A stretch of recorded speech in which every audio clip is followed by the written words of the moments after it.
Hey, good morning, everyone. It's Sunday, Easter Sunday. I was tempted to go out yesterday and buy some Easter dye and dye some eggs, you know. I actually like the smell of that vinegar mixture. I don't know why, but I do. And I like eating my hard-boiled eggs. I always like the pink ones, you know, when the pink dye. And you know, sometimes those little packets come in with the little stickers or whatever, but I never really got into those. You know, and I admire the people who have the skills to actually decorate the egg, you know, with all kinds of lines and intricate prints on them. But I don't have those skills. I just usually like putting my little eggs in a little basket and whatever. But then also not really in the mood for them either. But right now, I would say the best jelly beans that they have. They sell them all year round. Um, are the ones from 7-Eleven. 7-Elevens have the best jelly beans, you know. Now, I grew up on Brock's jelly beans, but um, and I would say that their jelly beans kind of change the texture of them. So I've gravitated towards 7-Eleven jelly beans, and I'm going to tell you they're the best. Okay, so if you ever want to try them, um, I suggest you know, go down to 7-Eleven because they have the best jelly beans ever. They have actually, you know, I'm not a big 7-Eleven snack eater, but, you know, on certain occasions, you know, like on holidays or whatever, you know, I will indulge in those little sweet treats, and I would say they definitely have the best jelly beans, you know. But anyway, so I woke up this morning and I had, you know, a nice conversation with the person yesterday, and then I, you know, keep contact with other people, and you know, it's nice to do that. Um, it's nice to do that because you know, it keeps you less isolated. And I was thinking last night as I was going to bed, you know, about how barbaric this world really is, and it's very difficult, you know, after you've experienced multiple traumatic events to feel secure in this world, you know. I mean, I after every day, I question, like, what's going to happen to me? What's going to happen to me after all of this? Um, it's absolutely terrifying. And it's not a matter of the confidence in myself, because obviously I know I have great skills and, you know, I have a lot to offer, but what disturbs me so much is, like I said, it's the barbaric. We live in a very barbaric world, and we, I expressed my feelings yesterday about, you know, the encounters and the harassment, the multiple forms of harassment that I've experienced. It does. You know, some people develop agoraphobia after dealing with this sort of trauma, and I made like I have up to 400 videos now, maybe a little over 400. This might be 401, 402, um, based on the number count. But you know, I can't even understand how you could make so many pleas to stop something and people will continue to do it. It's absolutely terrifying. You know, it's terrifying. You know, I wake up in the morning and I wonder what's going to happen next. Um, it boggles my mind how you get people who, seriously, it boggles my mind. Like, I wonder how people could, you know, take certain studies like sociology and psychology, um, other behavioral sciences and cultural sciences, and not get it, not understand that what they're doing, it violates people, and what it does, it harms people. And when I look at these so-called educated people, I'm shocked. I'm absolutely shocked, because it seems as though that um, people really aren't as knowledgeable and and um, and using the information that they have to understand that what they're doing is wrong. You know, and this goes from anybody who um, has a, you know, a menial job to, advanced professionals. It scares me half to death to live in this world. It really does.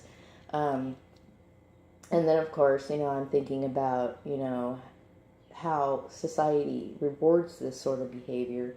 And then you feel as though it's a constant, battle of, you know, nonsensical resentment, because what they do is, it almost seems like their attitude is unrepentant. Like it's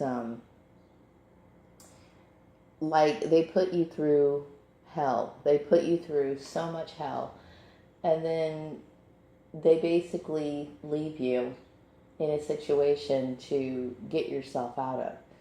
And there is no real remorse on their part. They don't seem to um, they don't seem to feel bad about any of it, And here you are, an innocent victim, with your life just completely torn to shreds.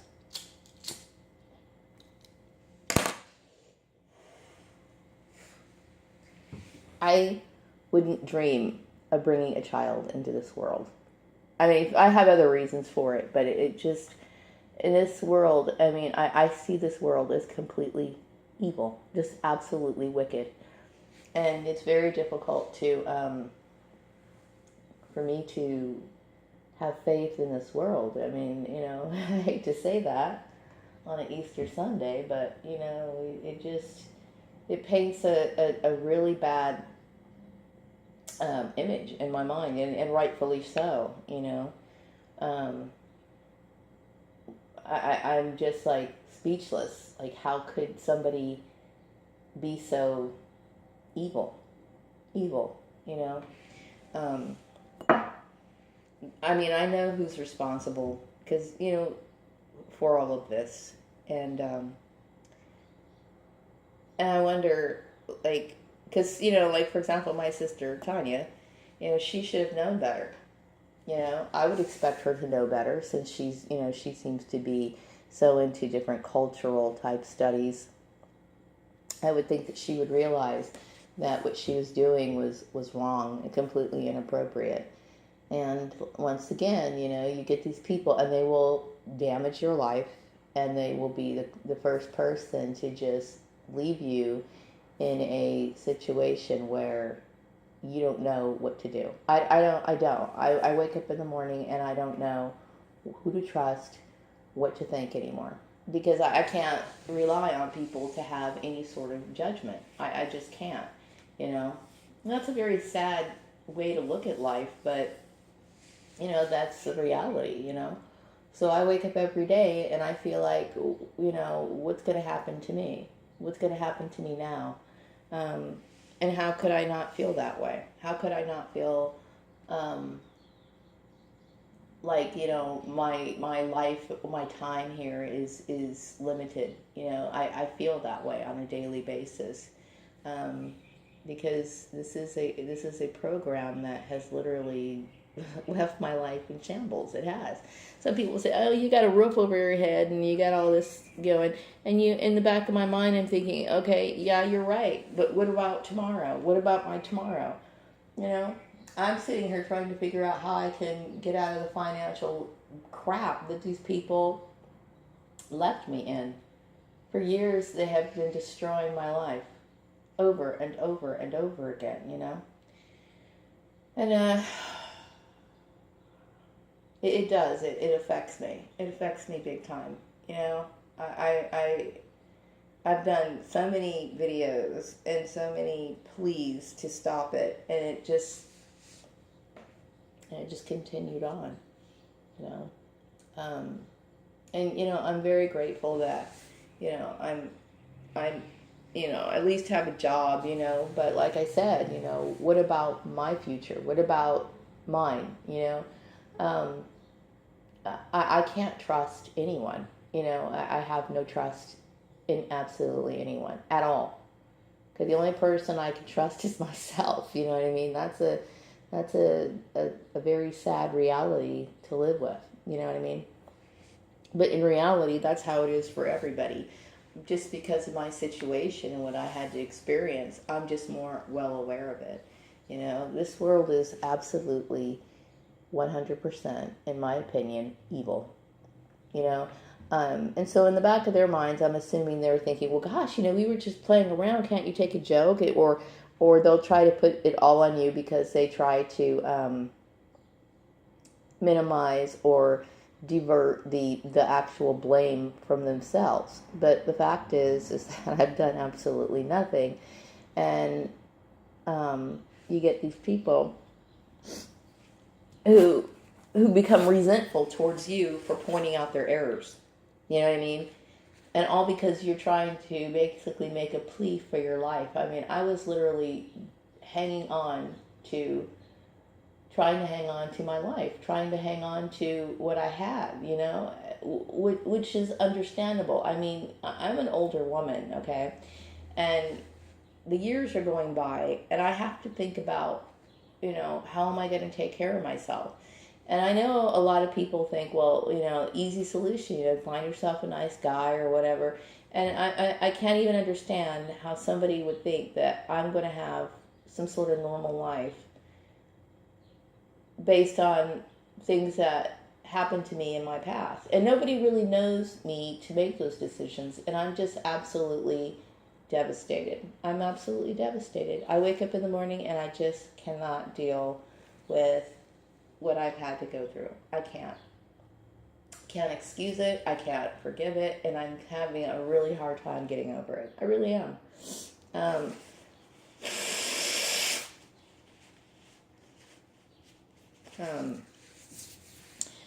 So anyway, I just had to express that. I was talking to somebody yesterday and they were being mistreated, and it affected me because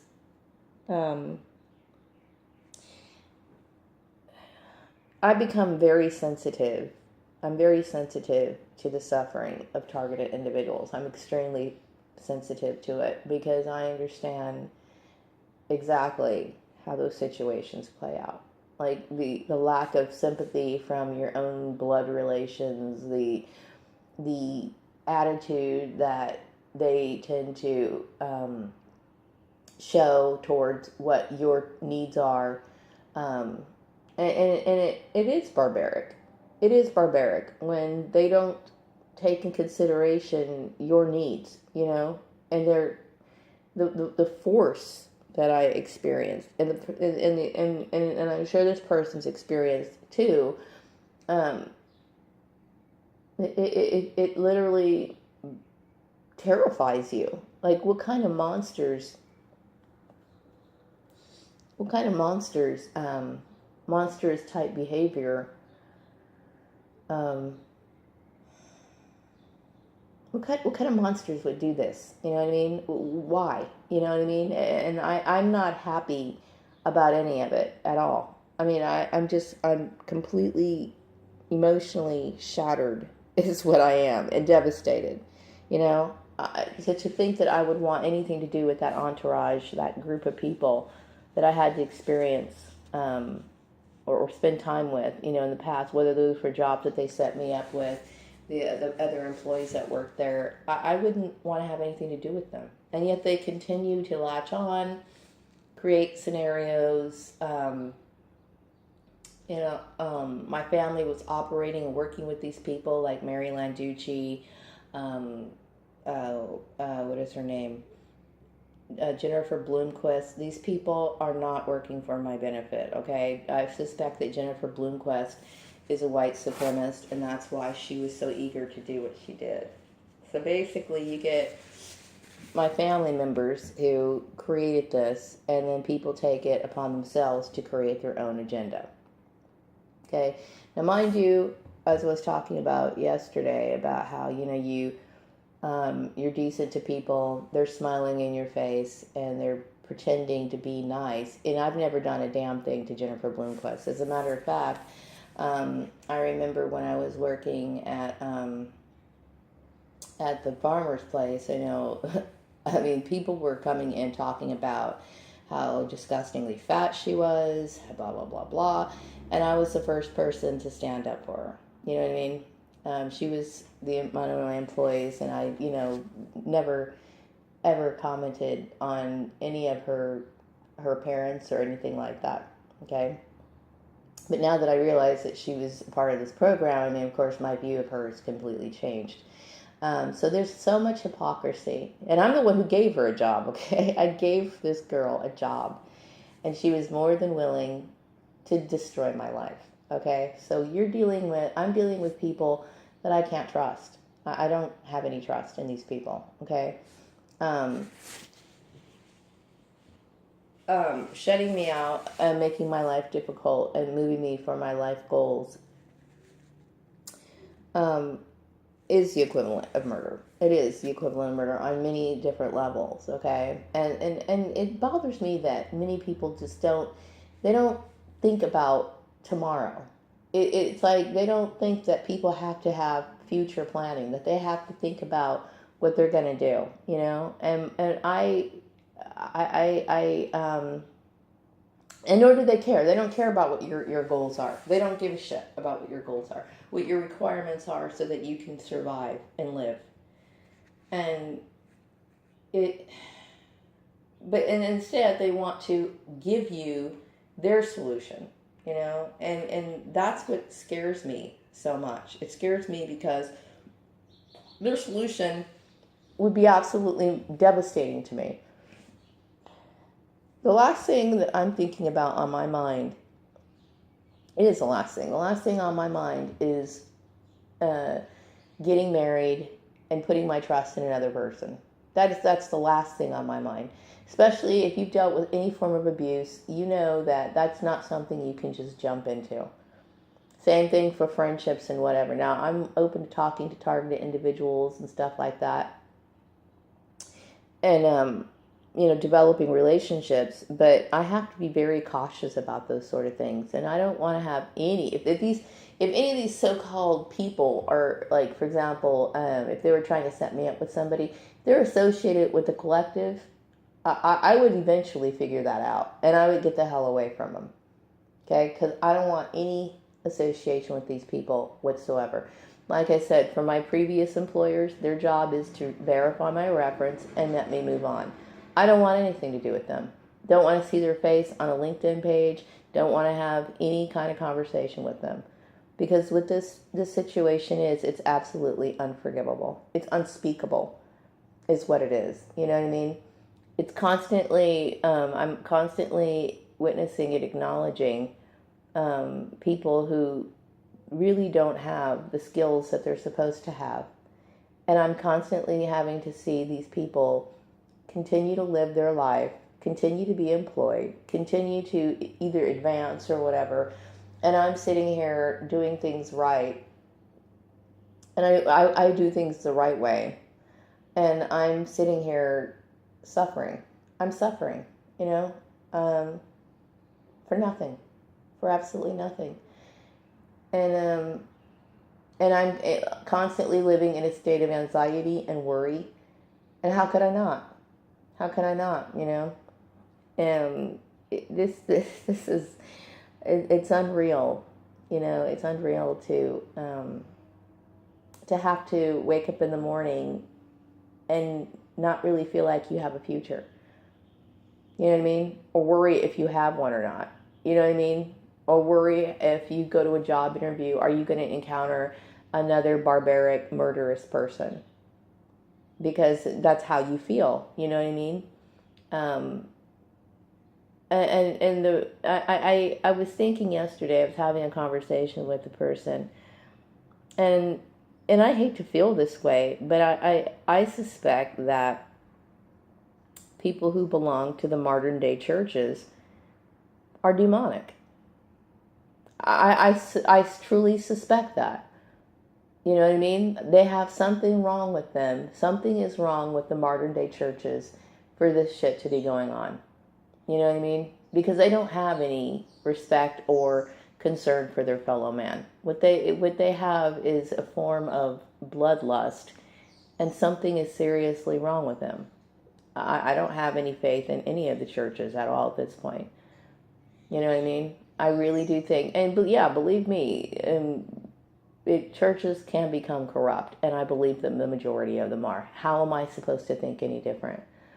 You know, there's plenty of people here in this town who go to church, and none of these people, during this whole time in this program, not one of these people, so-called God-fearing people, had any decency to let me know what was going on. Not one. You know, this is like the biggest crime, and it seems like if it's what I think it is, this could also be a case of human trafficking, and I do suspect it to be. You know, the moral standards are so low in this world that people such as myself have no choice but to be very cautious and extremely leery of anyone that they encounter.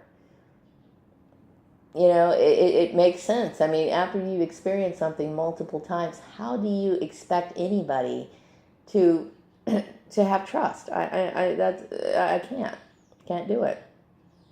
You know, I mean, I have to sit here and try to fight for my life. I mean, I have to try to improve my financial situation, but look at the situation that these people caused. You know what I mean? Everything to racist people is a battle between black and white, or some sort of war or something. And I suspect that's how Jennifer Bloomquist feels. And as far as Mary Landucci is concerned, I know she's got a little friend, Brittany. I met Brittany when I was working at Flourishing Fart. I would seriously question, if I was Brittany, I would seriously question her relationship with Mary Landucci. I would seriously do that. Now, just because Brittany's half white, but when people do this sort of stuff, I mean, really look at the situation. Do you really think that person values you? Do you really think that this racist little bitch values you at all? Open your goddamn eyes, okay? She doesn't. She may act like she does, but she doesn't. Okay, if she's willing to do this to a black person, she probably hates the black side of you. Think about it. Seriously, think about it. Because I'm going to tell you what, I don't deal with questionable people. I just don't. You know, I don't want to have anything to do with them at all. I don't know anybody in this town, and I have to do the best I can to find decent employment. And it's very difficult when somebody has created a situation like this. You know, marriage is not for everybody. It just isn't. You know what I mean? Maybe if I had a different upbringing, I would have seen things differently. But my situation is completely different. I don't have the ability to trust anybody at all. At all. I don't trust my own mother. Period. You know? And it's not me being, oh, she's mentally off because she doesn't have, no, it's because of what I experienced. You tell somebody, don't do this to me, and you continue to do it, then guess what? There is no trust. I don't trust anybody. At all. You know? There's no way in the world I possibly could. You know? I just look at my family like they're crazy. My family is psychotic. You know? It's psychotic when you have a sister who manipulates your jobs. It's psychotic when your sister ignores your emotional needs. Because I'm sure they heard my feelings being expressed under surveillance in my own house. They heard it. Oh, but we're going to continue to do this anyway. You're fucking sick. You're fucking goddamn sick. And then you delude yourself acting as if, you know, Christianity, we're Christians. Bullshit. Bullshit. I'm sorry, I don't mean to go on this way, but, you know, it's an understandable feeling after you've experienced so much. You know what I mean? I've experienced so much that I can't help but feel any other way. I can't help it. You know? It's like they don't have any idea as to the problems that they create, and nor do they care. You know? I want to know the people who participated in this, if they knew it was wrong, if they know it was wrong, because they should know it's wrong by now. I mean, and how you couldn't know it was wrong in the first place after, so-called being qualified and receiving that bachelor's degree, how could you not know that this is wrong? That this wasn't, this was evil. It was completely unprofessional, something that was uncalled for, violation of my rights, and breaks every single last employment law that's sitting on the wall in your own place of employment. Okay, once they realize what they did was wrong, what have they done to correct it? Or do they just sweep it under the carpet and act like it doesn't matter? And yet their bosses and the people who are higher up from them, people just kind of shrug their shoulders and they just let this person go on, continue to get a paycheck. Where someone like me could get fired because somebody thinks I make too much money. Okay? Once you witness these injustices and you realize how demonic this world is, this world's fucking goddamn demonic. It is. And this is another situation that you have to look at. I can't see it any other way. Because anytime you bring in the issue of God, religion, and somebody's acting in a way that's completely opposite of what those standards and those beliefs are supposed to be, the only conclusion that you can draw is that these people are evil. I can't think of it any other way. So anyway, I had to express my feelings this Sunday morning. It is Easter, and I do have fond memories of Easter, although I have to say it was not my favorite holiday. I miss the patent leather shoes that Mary Jane's are still my favorite shoe, even after all these years. Of course, they're not patent leather anymore, but I still prefer Mary Jane's. I like the security of the buckle over my feet. But I used to wear like little pretty frilly dresses, foo-foo type dresses, little stockings and like I always had pretty little dresses. I don't know if any of you guys remember how Winnie the Pooh used to be exclusive to Sears and Roebuck. But it used to be like that was the only place you could buy Winnie the Pooh products. And my mom used to buy me the little Winnie the Pooh dresses. No, they didn't have Winnie the Pooh on all their prints, but they were just like a little design, or I guess these little designer dresses that they used to make. And I used to have a crap load of them, and I always had pretty little dresses to wear, and I think of those times, and the Easter baskets and the eggs, and and those are my memories that I keep with me. And anyway, I'm sorry to bombard you with a lot of negative feelings this morning, but it's just something I have to deal with. So, but I do hope that you have a wonderful Easter. Enjoy those egg hunts. They are going to be put in the memory of your child for many years to come. And I wish you all a wonderful day. Bye-bye.